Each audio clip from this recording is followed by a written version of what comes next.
मुस्लिम league नून के कायद मियां मोहम्मद नवाज शरीफ पर दायर मुकदमात के बायस नून लीग आम इंतखाबात 2018 में भरपूर अंदाज से शिरकत न कर सकी। इस दौरान पार्टी की सीनियर लीडरशिप को एवनफील्ड रेफरेंस केस में जेल जाना पड़ा, जिसके बायस पार्टी की साख खूब मुतासर हुई।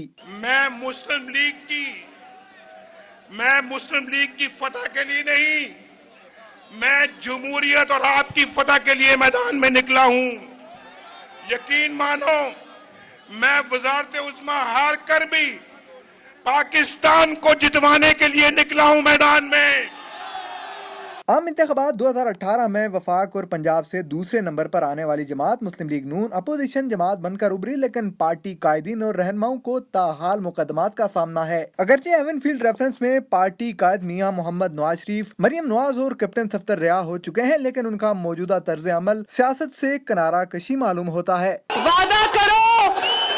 वादा करो कि नवाज शरीफ को इंसाफ दिलाओगे।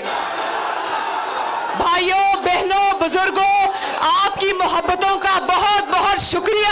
ज़िमनी इंतखाबात से कबल अपोजिशन लीडर शहबाज शरीफ की गिरफ्तारी से नून लीग को ज़िमनी इंतखाबात में भी सियासी अदम इस्तेकाम जैसे मसाइल दरपेश रहे। ताहम पार्टी की सीनियर लीडरशिप किसी भी सियासी सरगर्मी से दूर रही और ताहाल उसी रविश पर कायम है। पार्टी कायद मियां मोहम्मद नवाज शरीफ एवनफील्ड रेफरेंस में रिहाई के बाद अब अल अजीजिया और फ्लैगशिप रेफरेंस में रोजाना की बुनियाद पर एहतसाब अदालत के रूबरू पेश हो रहे हैं।